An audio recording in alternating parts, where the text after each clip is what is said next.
All right. Welcome to Beginners Academy. We have presentations during our Zoom meeting for new and returning hams.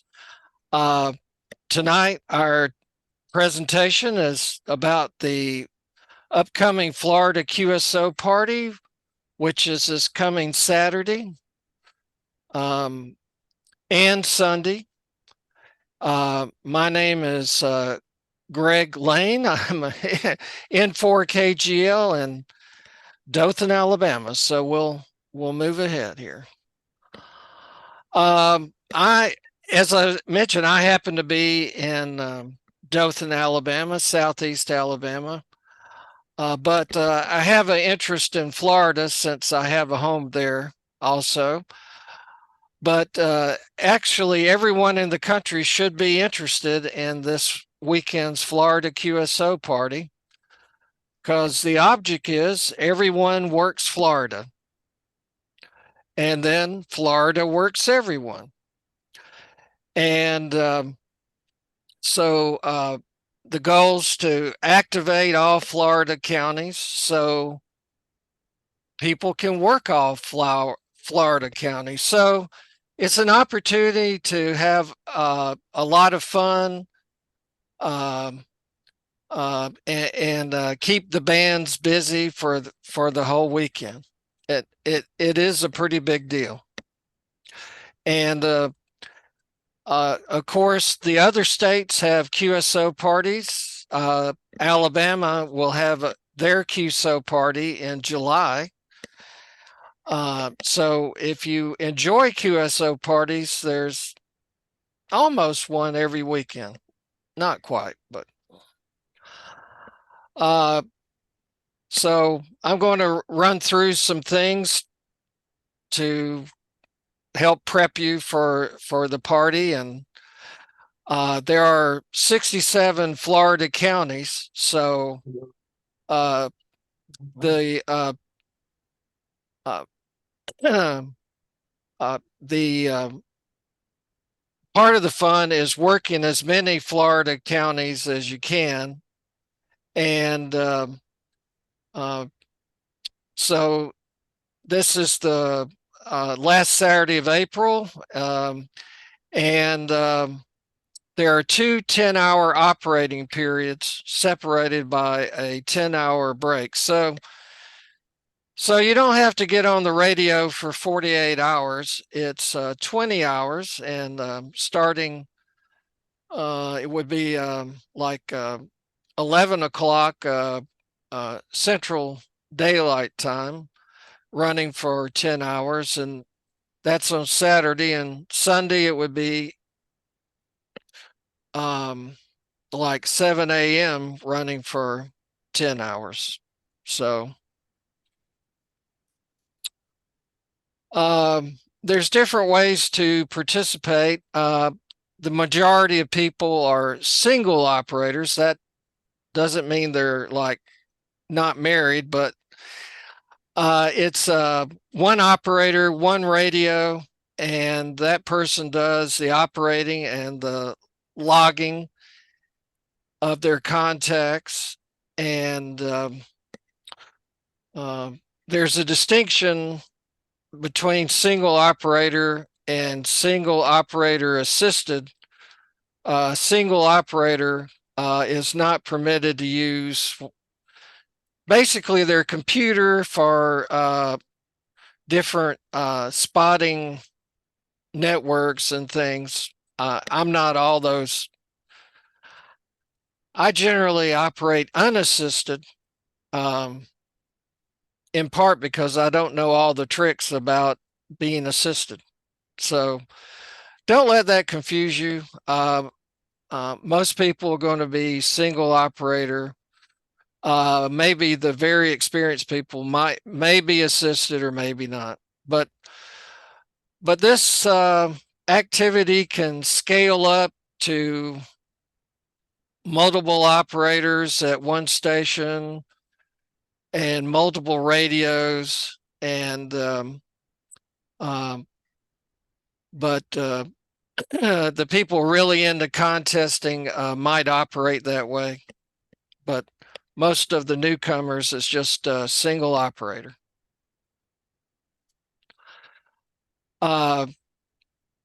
There is opportunity to operate mobile. That would be in your vehicle, driving around Florida. And one reason that that's interesting because among the 67 counties, some counties don't have that many active ham operators. So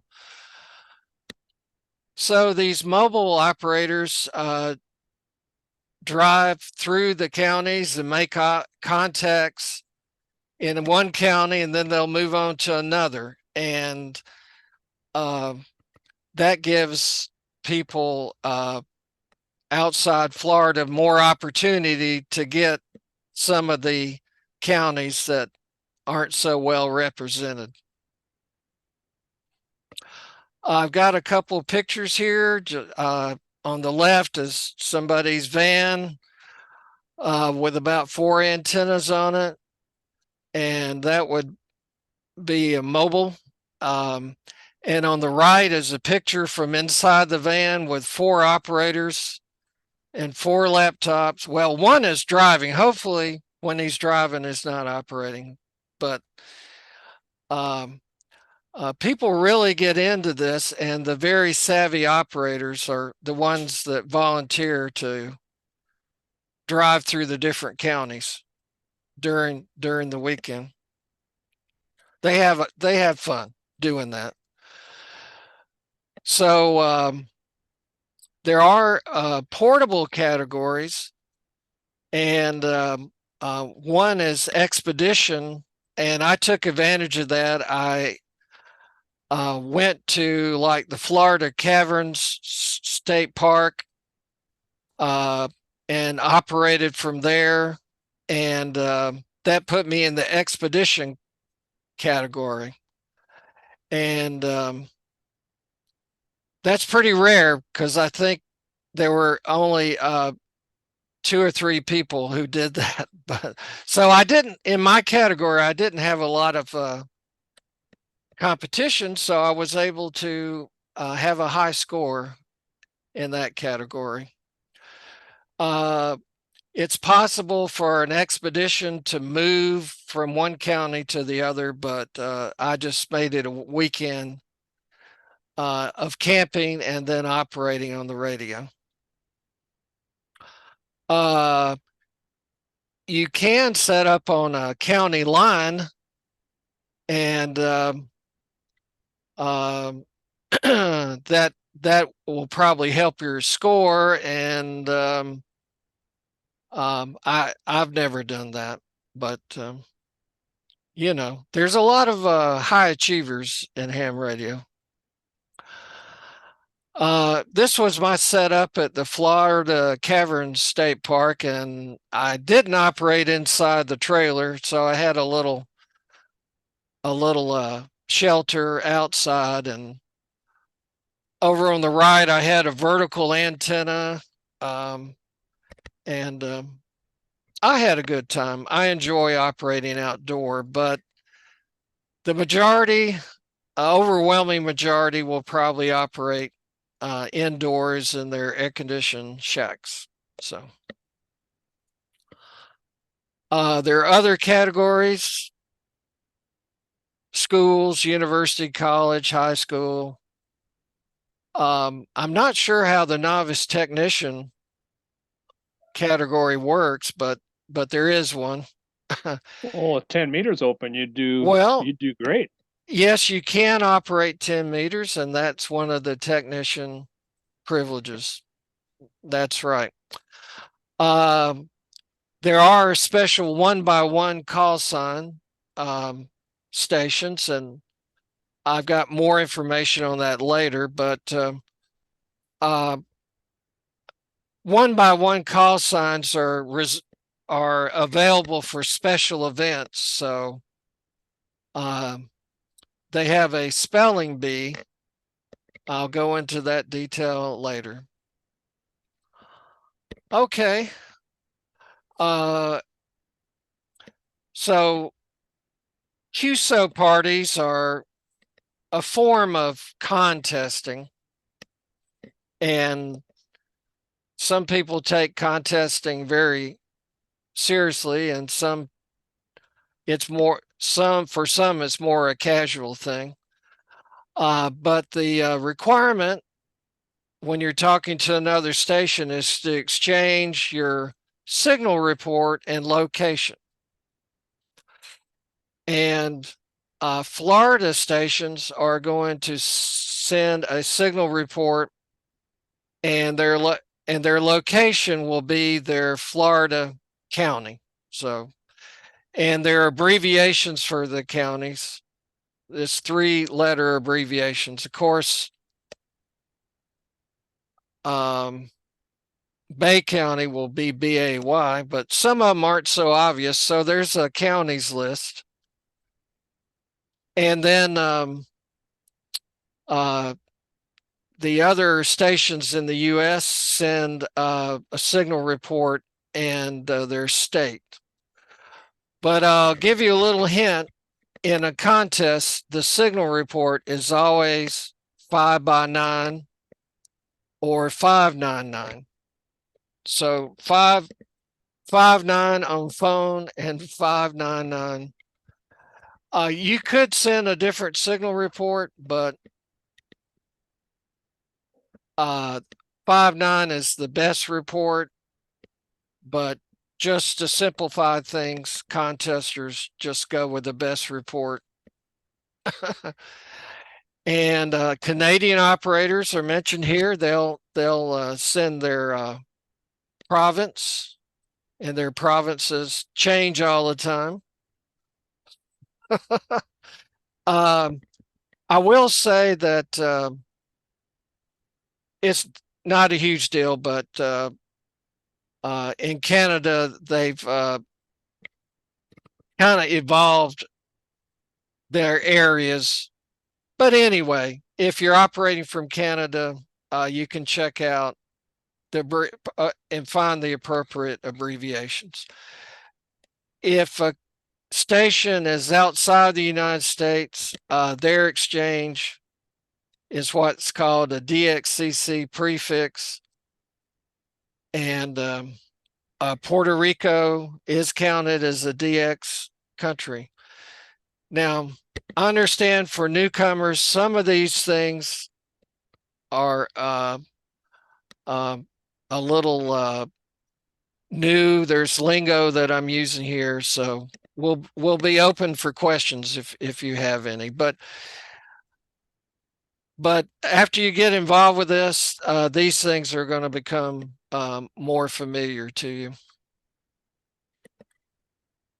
All right. Okay, it's details, but each complete contact on phone is worth 1 point. Each complete contact on CW or Morse code is 2 points. And if you mess it up, there is a penalty. They won't put you in jail, but they'll take away some credit if you don't get the other person's information right. Or if you turn in a contact and it doesn't show up in the other guy's log, then they'll also take away a point. But you can casually operate and give people points and not turn in a log.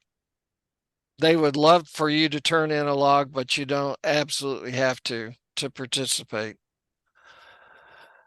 And this is getting into the weeds, but you accumulate points making contacts, but your points get multiplied by a multiplier.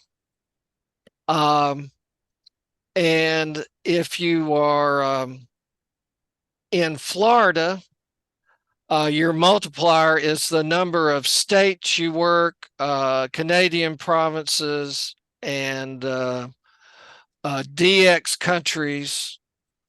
So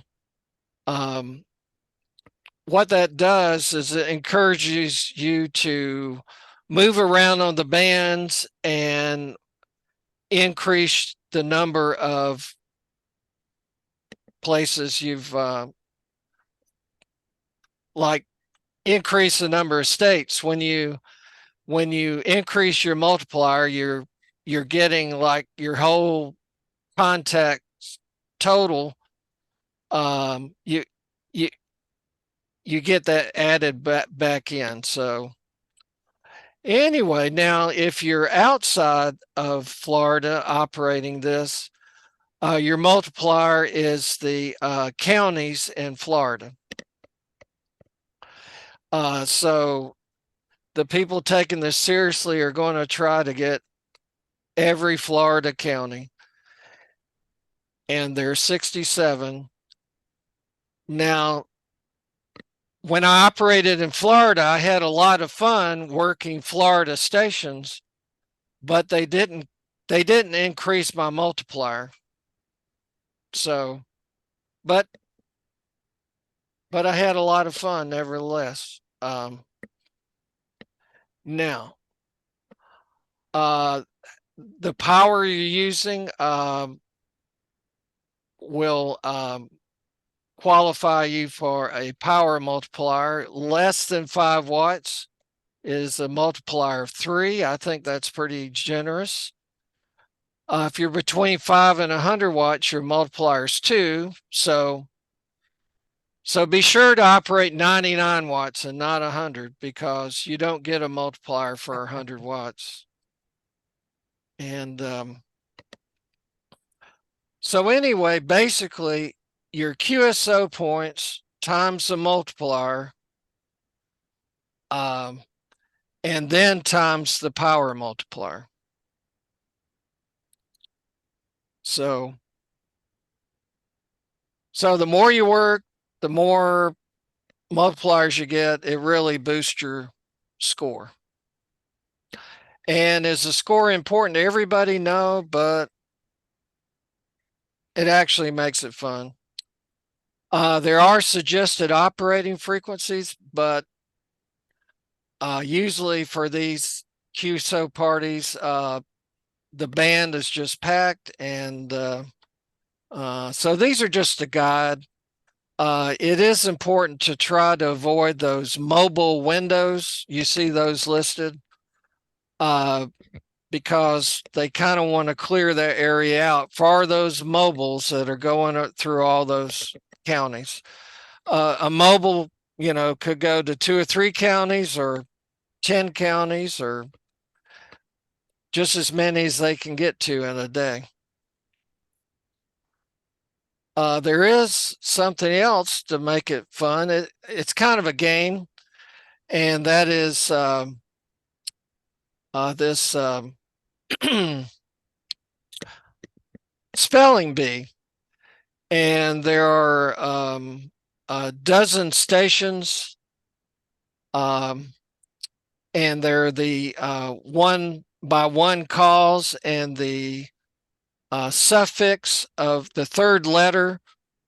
There'll be 3 with K, 3 with E, 3 with Y, and 3 with S.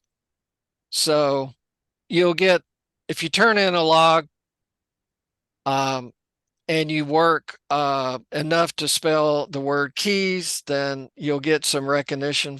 You'll get an award for it. And for the people in Bay County, Bay County will be represented at least by Charlie NF4A, and he'll be making a lot of contacts out of Bay County.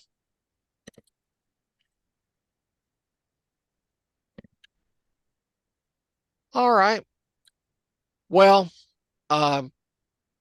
the people that run this, they would love to have you register. It's not necessary, but they're just trying to get a feel if all counties are covered and where the mobiles are going to be. And so if you're not exhausted by all this yet, the other detail is video. All right. is logging. But do we have any questions before we get into the logging part?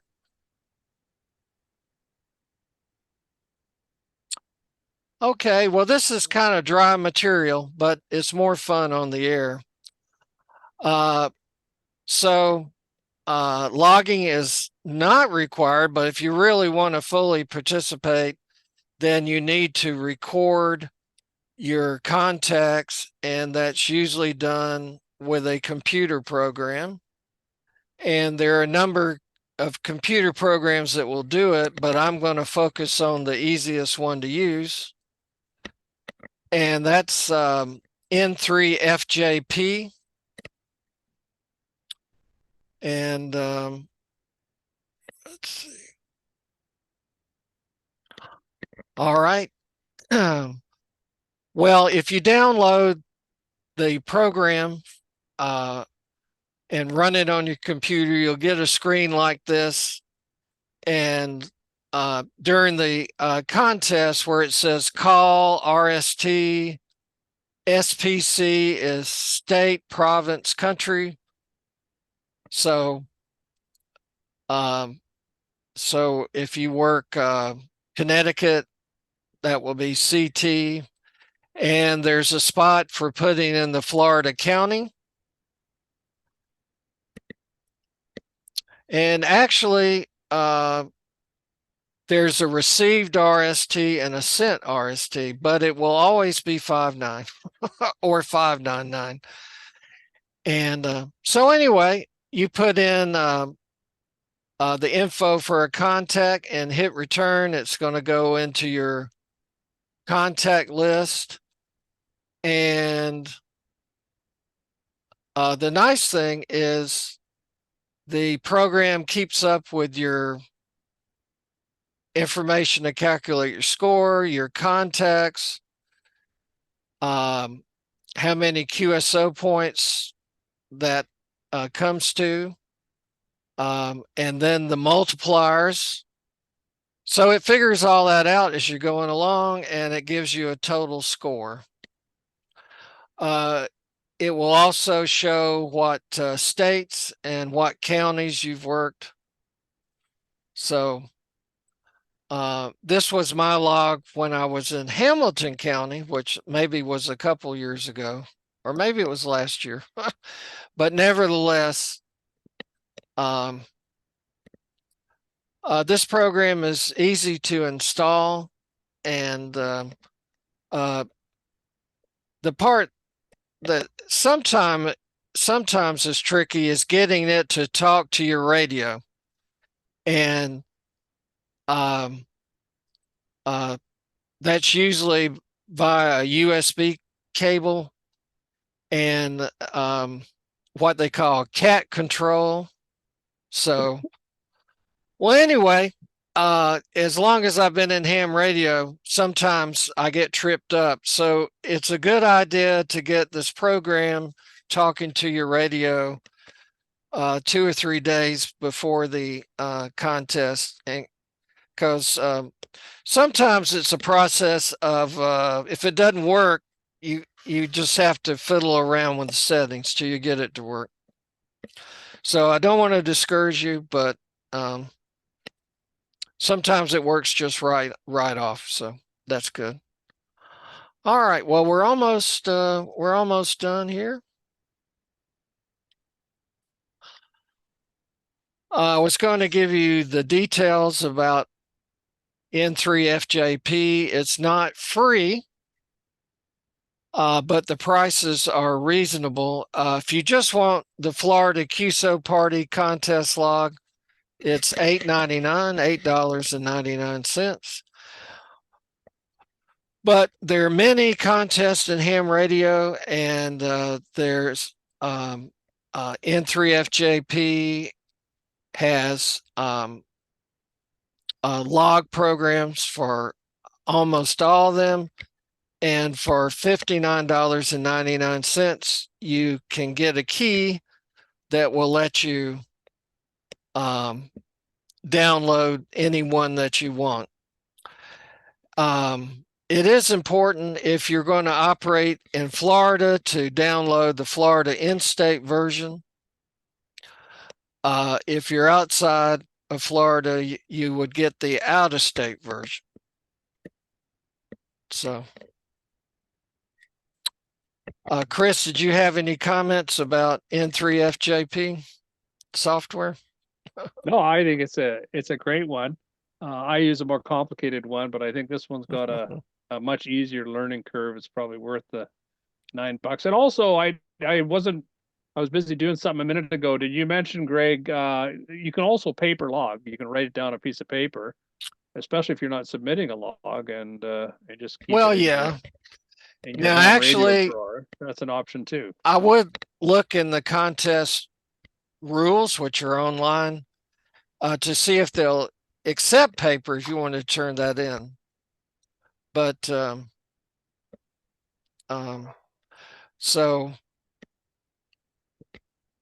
I Or if you're think, having troubles fiddling with the program, you can do paper yeah, log and transfer it over afterwards. yeah, you That can. that's how I I, do radar I, and stuff. I have done that with the smaller events. Quite often, it's on paper. You can do it on paper for a QSO party, but after a while, you'll really appreciate putting in the contacts in the computer. That way, you don't have to do any after the event work. And it warns you if you got a duplicate at the time. That's right. We didn't talk about duplicates, but if you work somebody and then you forget you work them and work them again, and it's called a duplicate, and it's not going to help your score. And the other guy is keeping a log, and he'll say dupe, dupe. So Usually very politely, right, Greg? not always. Sometimes it's just dupe. Rhymes with stoop. Yeah. So all right. As I said, this is very dry material, but just kind of getting you familiar with it. The best thing will be to actually at least listen to the activity.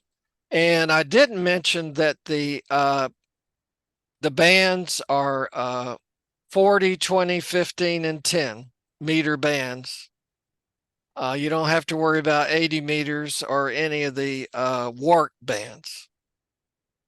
So, but anyway, the on the air is the fun part. So, and even if you don't have a radio, you can actually use what's called a web SDR, and you can listen in on the bands with just your laptop or your phone. So anyway. And you said there's no penalty for spotting. In other words, we could use a WhatsApp to keep track of who's where. Well, actually, Or you're it not supposed to. well, you can. It affects your category if Oh, you I see.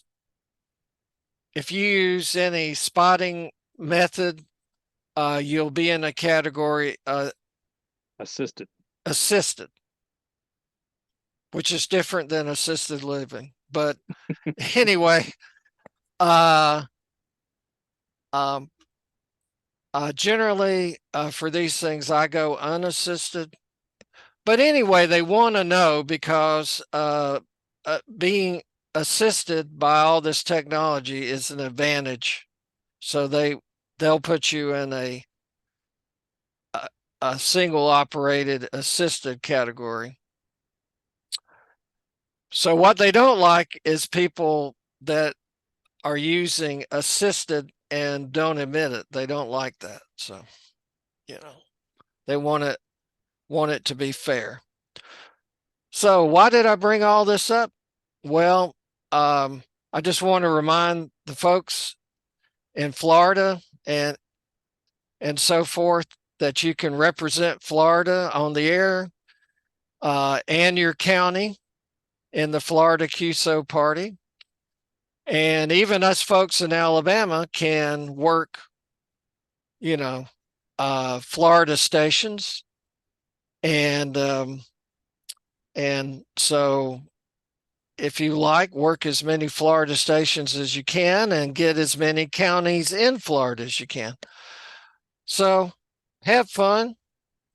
And this is inter kind of introduces you to contest operations. Field day is not a contest, but the activity is very similar to a QSO party.